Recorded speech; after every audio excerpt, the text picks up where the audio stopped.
So welcome to our YouTube channel. तो चलिए जी, आज हम सीखेंगे कि काउंसिल ऑफ मिनिस्टर क्या है, कैबिनेट क्या है, पीएम की क्या पावर है, प्रेसिडेंट की क्या पावर है, और अभी अभी जो ओवरऑल हुआ है यानी मिनिस्टर्स चेंज किए गए हैं वो क्या था और कैसे हो सकता है। पहले से समझे, एक टर्म आती है काउंसिल ऑफ मिनिस्टर्स। अब मिनिस्टर क्या होता है? मंत्री। काउंसिल यानी उनका एक समूह। तो काउंसिल ऑफ मिनिस्टर्स वो है कि जो सेंट्रल गवर्नमेंट के अंदर एक मिनिस्टर्स का ग्रुप है, उसको काउंसिल ऑफ मिनिस्टर कहते हैं, जो कि इंडिया के अंदर मैक्सिमम 81 हो सकते हैं। ऐसा एक एक्ट पारित होता है, एक कॉन्स्टिट्यूशनल अमेंडमेंट हुई थी संविधान में, जिसके अकॉर्डिंग इस समय पर मैक्सिमम 81 मिनिस्टर्स हो सकते हैं काउंसिल ऑफ मिनिस्टर के अंदर। इतनी बात समझे। अब जो काउंसिल ऑफ मिनिस्टर है उसमें काफ़ी सारे मिनिस्टर हैं यानी 81, लेकिन उनमें से जो टॉप मोस्ट लेवल के मिनिस्टर होते हैं, टॉप मोस्ट लेवल के मंत्री होते हैं, उनको ही हम कहते हैं कैबिनेट। तो इसलिए कहते हैं कैबिनेट ने डिसीजन लिया। यानी कैबिनेट में कौन कौन होता है? एक तो इंपॉर्टेंट मिनिस्टर्स यानी जैसे लॉ मिनिस्ट्री हो गई, इंफॉर्मेशन एंड ब्रॉडकास्टिंग हो गई, रेलवेज हो गई, तो इनके साथ मिलकर प्राइम मिनिस्टर जो डिसीजन लेता है, हम कहते हैं ना कैबिनेट ने डिसीजन लिया है। तो समझ जाइए कि काउंसिल ऑफ मिनिस्टर, अगर आप मान लो एक बड़ा घेरा है तो उसके अंदर एक छोटा घेरा है जो हमारा क्या है, कैबिनेट मिनिस्टर्स। तो इतनी बात समझ आ गई। अब इस समय पर क्या हुआ है, काउंसिल ऑफ मिनिस्टर्स में भी कुछ मिनिस्टर चेंज हुए हैं और जो कैबिनेट है उसमें भी काफ़ी सारे मिनिस्टर चेंज हुए। जैसे कुछ मिनिस्टर्स ने रिज़ाइन कर दिया। आपने सुना होगा लॉ मिनिस्ट्री थी, जो उसके जो थे रविशंकर थे, उन्होंने रिज़ाइन कर दिया। तो जो बड़े बड़े मिनिस्टर्स थे कैबिनेट में, उन्होंने भी रिज़ाइन किया और नए मिनिस्टर्स को लाया गया, नए मंत्री आए। अब आप इस बात को समझे, जो काउंसिल ऑफ मिनिस्टर्स है जिसमें मैक्सिमम 81 मिनिस्टर्स हो सकते हैं, उसका मेंबर प्राइम मिनिस्टर भी है, क्योंकि प्राइम मिनिस्टर क्या है? प्रधानमंत्री। सबसे बड़ा मंत्री कौन है? प्रधानमंत्री, पीएम। तो वो भी एक काउंसिल ऑफ मिनिस्टर्स का हिस्सा है, ये बात आपको ध्यान रखनी है। अब एक अगली बात बता देता हूँ मैं आपको कि एक अभी समय, इस समय क्या हुआ है, 43 नए मिनिस्टर आए हैं, 43 न्यू मिनिस्टर्स आए हैं यानी काउंसिल ऑफ मिनिस्ट्री में, क्योंकि कैबिनेट का साइज छोटा होता है। कैबिनेट में बस इंपॉर्टेंट मिनिस्टर्स होते हैं, लेकिन काउंसिल ऑफ मिनिस्टर में काफ़ी सारे मिनिस्टर हैं। तो उनमें से 43 मिनिस्टर्स को नए फेसेस आए हैं, और कुछ ऐसे थे जिन्होंने 12 ऐसे मिनिस्टर थे जिन्होंने रिज़ाइन कर दिया। ये सारी बातें याद करने का कोई फ़ायदा नहीं, लेकिन बताना चाह रहा हूँ। अभी क्या हुआ है, जैसे मैं आपको कुछ नाम बताता हूँ। एजुकेशन मिनिस्ट्री किसके अंडर चली गई है? आप धर्मेंद्र प्रधान। ऐसे ही लॉ मिनिस्ट्री किरण रिजिजू। ऐसे ही इंफॉर्मेशन एंड ब्रॉडकास्टिंग मिनिस्ट्री किसके अंदर? अनुराग ठाकुर। और हेल्थ मिनिस्ट्री, जहाँ पे पहले हमारे हेल्थ मिनिस्टर होते थे, और अब कौन हो गया? वो मनसुख के पास चला गया। ठीक है। तो ये ऐसे ऐसे कैबिनेट, ये है सारे कैबिनेट मिनिस्टर जो इंपॉर्टेंट मिनिस्ट्री है, ये रिप्लेस हो चुके हैं। ये नाम आपको याद करने हैं, मैं टेलीग्राम पे डाल दूंगा, पेज याद कर लेना। अब मेन मेरा जो रीज़न है इस लेक्चर को बनाने का, आपको क्लियर करना है मुझे कैबिनेट के बारे में। अब मैंने बताया कैबिनेट टॉप मोस्ट मिनिस्टर्स का ग्रुप है। अब मैं आपको थोड़ा इमरजेंसी पे ले जाता हूँ। क्या होता है, 1975 से 77 के बीच में इंदिरा गांधी ने इमरजेंसी लगाई थी, और बिना कैबिनेट से पूछे हुए, बिना उन टॉप मोस्ट मिनिस्टर से पूछे हुए, इंदिरा गांधी ने खुद ये डिसीजन ले लिया था कि मैं इमरजेंसी लगाऊंगी, और उसने सिंपली प्रेसिडेंट को कह दिया था कि आप इमरजेंसी लगा दो, और इमरजेंसी लग गई। लेकिन फिर क्या होता है, जब इमरजेंसी ख़त्म होती है, कब? 1975 में जब इमरजेंसी ख़त्म हो जाती है, फिर उसके बाद क्या होता है, उसके बाद आती है मोरारजी देसाई की सरकार। तो मोरारजी देसाई ने देखा कि इमरजेंसी के अंदर बहुत सारे अत्याचार हुए हैं और अंधाधुंध इमरजेंसी को लगा दिया गया। तो उस समय पर एक डिसीजन लिया गया कि जो आर्टिकल 352 है आर्टिकल इमरजेंसी के रिगार्डिंग, कि अगर मैं कहीं पे देश में कहीं इंटरनल डिस्टर्बेंस हो तो उसके रिगार्डिंग अगर इमरजेंसी लगानी हो, या फिर अगर वॉर हो रहा हो कहीं पे, कोई देश अटैक कर दे, तो अगर इमरजेंसी लगानी है तो आर्टिकल 352 के अकॉर्डिंग लगती है।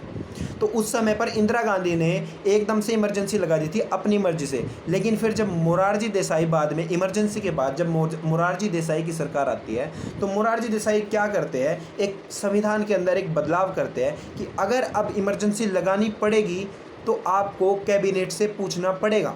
यानी अब प्राइम मिनिस्टर को अपने कैबिनेट में जितने भी मिनिस्टर हैं उन सब से पूछना पड़ेगा। एक कोलेक्टिव डिसीजन होगा, फिर वो किसको बताया जाएगा? प्रेसिडेंट को। फिर प्रेसिडेंट डिसाइड करेगा इमरजेंसी लगानी है या नहीं। तो इसको आप इतना समझें, इमरजेंसी जब लगी थी इंदिरा गांधी के टाइम पे, उस समय पर क्या था, सिर्फ प्राइम मिनिस्टर के चाहने से, अगर मैं प्रधानमंत्री हूँ और मैं चाहता हूँ इमरजेंसी लगे, तो मैं सीधा प्रेसिडेंट को कह के इमरजेंसी लगवा सकता था। लेकिन फिर क्या होता है, जब मोरारजी देसाई 1977 के बाद गवर्नमेंट बनाते हैं तो वो क्या अमेंडमेंट करते हैं कि अब आपको कैबिनेट से भी पूछना पड़ेगा। वो जो टॉप मोस्ट मिनिस्टर है, अब प्राइम मिनिस्टर को उन टॉप मोस्ट मिनिस्टर से भी पूछना पड़ेगा, और ये दोनों साथ में मिलकर डिसीजन लेके प्रेसिडेंट को कहेंगे कि आप इमरजेंसी लगाओ। अब कुछ और बातें जानते हैं कि ये कौन सी अमेंडमेंट्स थी। अब आपने सुना होगा जब इमरजेंसी थी 1975 से 77 के बीच में, तो उस समय पर जो अमेंडमेंट हुई थी उसको कहते हैं 42nd कॉन्स्टिट्यूशनल अमेंडमेंट, जिसको मिनी कॉन्स्टिट्यूशन भी कहा जाता है। ये इंपॉर्टेंट क्वेश्चन है बहुत, मिनी कॉन्स्टिट्यूशन कौन सा है। तो 42nd अमेंडमेंट है। देखिए 1975 से 77 इमरजेंसी थी, इनके बीच में जो साल लाई करता है वो है 1976, 1976। तो उसी ईयर में इंदिरा गांधी ने एक अमेंडमेंट कर दी थी संविधान के अंदर, जिसके अकॉर्डिंग उसने काफ़ी सारे बदलाव किए थे संविधान के अंदर। ठीक है, अब ये ऐसे बदलाव थे 42nd से जो हुए थे, 42nd कॉन्स्टिट्यूशनल अमेंडमेंट से, जो मोरारजी देसाई को बाद में जिसकी सरकार आती है मोरारजी देसाई की, जो नेक्स्ट पीएम बनते हैं, उनको ये पसंद नहीं आते। तो वो फिर क्या करते हैं, इन अमेंडमेंट्स को हटाने के लिए वो एक लाते हैं 42nd कॉन्स्टिट्यूशनल अमेंडमेंट। तो वही था 42nd कॉन्स्टिट्यूशनल अमेंडमेंट एक्ट, जो कौन लाते हैं, मोरारजी देसाई। तो इस 42nd कॉन्स्टिट्यूशनल अमेंडमेंट जो 1978 में आई थी, इसमें ही मोरारजी देसाई डिसाइड करते हैं कि हम आर्टिकल 352 जो कि इमरजेंसी के बारे में बोलता है, उसके अंदर एक वर्ड ऐड करेंगे, कैबिनेट। तो ये वर्ड जो कैबिनेट था वो 1978 में ऐड किया गया, और ये कहा गया, यानी 1978 से पहले भारत के संविधान के अंदर कहीं भी कैबिनेट नाम की कोई चीज़ नहीं थी, यानी ये वर्ड लिखा नहीं गया था। लेकिन फिर जब इमरजेंसी हटी तो मोरारजी देसाई ने ये वर्ड ऐड किया कॉन्स्टिट्यूशन में, और आर्टिकल 352 जो इमरजेंसी लगाने के ऊपर है उसमें लिखा गया कि अब अगर इमरजेंसी लगेगी तो पीएम को इस कैबिनेट से पूछना पड़ेगा। तो यही कैबिनेट क्या है जो इस आर्टिकल 352 में लिखी गई है। तो इसी कैबिनेट के कुछ मिनिस्टर्स ने रिज़ाइन किया है, जैसे लॉ मिनिस्ट्री ने रिज़ाइन कर दिया है, और हेल्थ मिनिस्टर थे जो हर्षवर्धन थे, उन्होंने रिज़ाइन किया है। जो नए मिनिस्टर आए हैं वो मनसुख है। तो इस तरीके से कैबिनेट के मिनिस्टर बदले गए हैं। अब आप समझ के इमरजेंसी से मैंने क्यों रिलेट किया, क्योंकि मुझे आपको कैबिनेट के बारे में बताना था। तो कैबिनेट क्या था, टॉप मोस्ट मिनिस्टर्स का वो समूह। अब आगे बात करते हैं कुछ हम, यही बात लिखी है मैंने, काउंसिल ऑफ मिनिस्टर्स में जो टॉप मिनिस्टर है उनको हम कहते हैं कैबिनेट।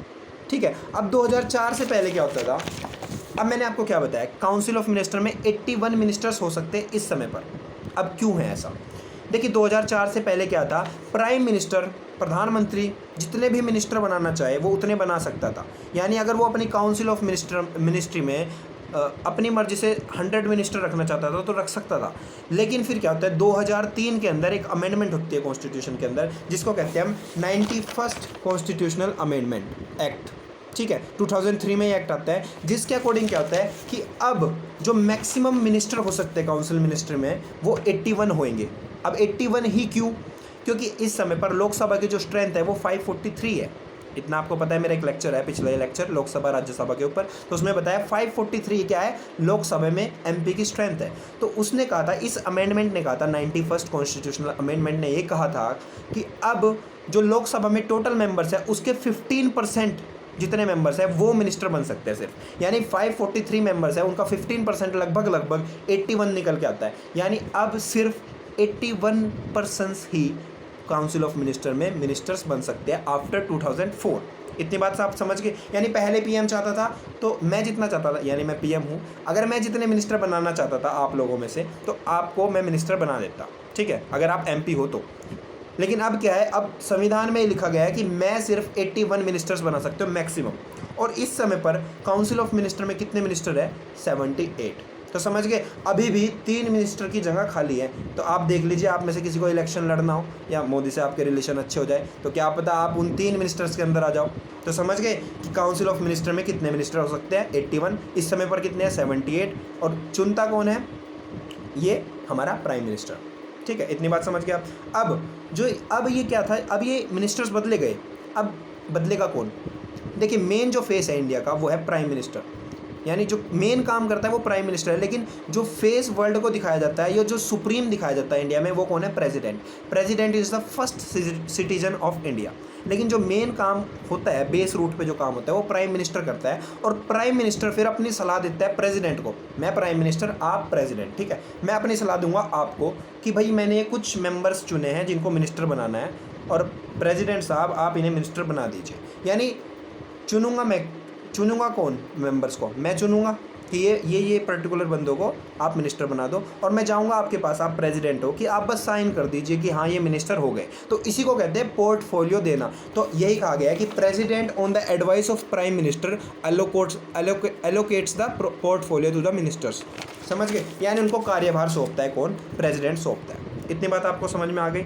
अब अगली बात है, 2 आर्टिकल है कॉन्स्टिट्यूशन में, आर्टिकल नंबर 74 एंड 75। मैं इनको थोड़ा डिस्कस करना चाहूँगा आपके साथ। अब 74 आर्टिकल में क्या लिखा गया है?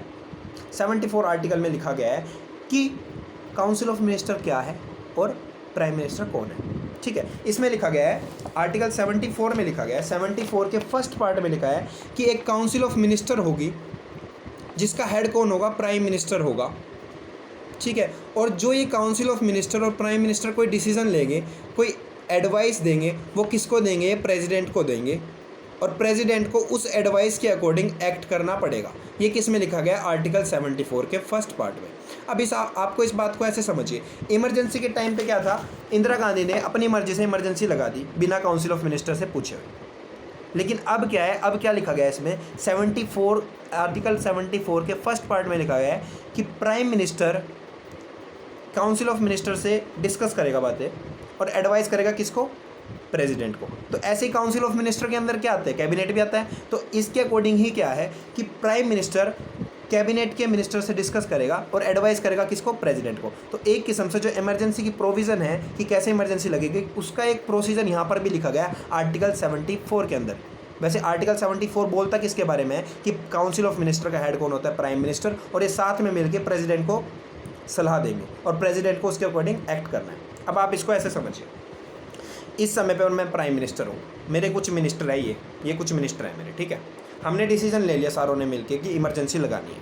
आप कौन हो, प्रेसिडेंट हो, आप हमारे राष्ट्रपति हो। तो मैं प्राइम मिनिस्टर और ये मिनिस्टर मिलके आपके पास गए कि इमरजेंसी लगा दो। अब ये आर्टिकल 74 फर्स्ट में लिखा गया है कि हम एडवाइस कर सकते हैं प्रेसिडेंट को। लेकिन इसमें एक और बात लिखी गई है कि प्रेसिडेंट को उस एडवाइस को मानना है, लेकिन प्रेसिडेंट की भी एक इच्छा है, आप प्रेसिडेंट हो, आपकी इच्छा है कि आप वापस से वो एडवाइस हमारे पास भेजो कि आप भाई एक बार ढंग से सोच लो, आप प्रधानमंत्री हो, सच में इमरजेंसी लगानी है या नहीं। मतलब आप प्रेसिडेंट हो, आप मुझे कहोगे वापस ये बात। तो अगर प्रेसिडेंट वापस इसको कहता है प्राइम मिनिस्टर को, तो इसको कहता है रिकन्सिडर योर एडवाइस। तो मेरे पास प्रेसिडेंट ने भेज दिया कि मैं अपनी एडवाइस को फिर से रिकन्सिडर करूँ। तो जो मेरी ये मिनिस्टर्स थे कैबिनेट के और मैं हूँ, हम साथ में मिलकर फिर से डिस्कस करेंगे, और अगर हमने फिर से सोच लिया कि इमरजेंसी लगनी है, फिर भाई प्रेसिडेंट को वो माननी पड़ेगी।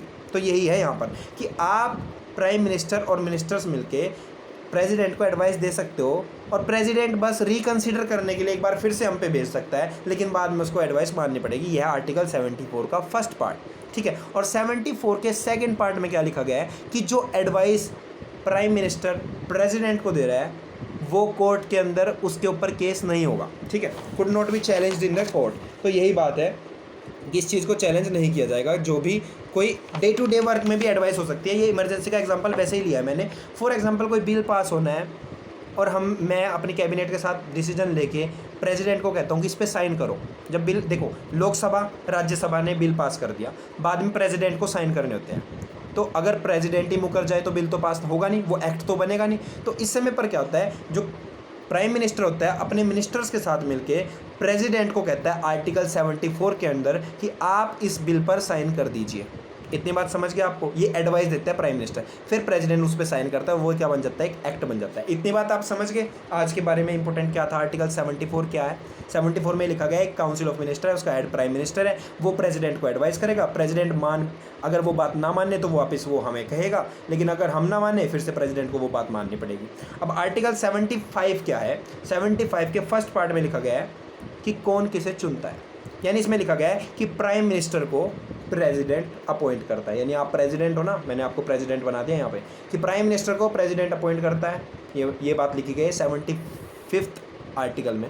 और ये बात और लिखी गई है कि फिर जो प्राइम मिनिस्टर चुना जाता है उसकी एडवाइस पे प्रेसिडेंट किसको चुनता है, फिर मंत्रियों को। इतनी बात थी। तो आज मैंने यही बातें आपको बताने की कोशिश की है कि कैबिनेट क्या है, काउंसिल ऑफ मिनिस्टर क्या है, काउंसिल ऑफ मिनिस्टर कैसे प्राइम मिनिस्टर के साथ मिलकर प्रेसिडेंट को एडवाइस करते हैं, और कैसे कैबिनेट वर्ड को ऐड किया गया था कॉन्स्टिट्यूशन में। 2003 से पहले कितने भी मिनिस्टर हो सकते थे काउंसिल ऑफ मिनिस्ट्री में, लेकिन उसके बाद नंबर ऑफ मिनिस्टर लिमिट कर दिए गए अप टू 81। और इसके ही स्क्रीनशॉट आप ले सकते हो। और अगर आप स्क्रीनशॉट से खुश नहीं हो तो आप हमारे टेलीग्राम चैनल पे आ सकते हो। ओम एकेडमी यमुनानगर के नाम से हमारा यूट्यूब चैनल है, टेलीग्राम चैनल है। ठीक है भाई, थैंक यू।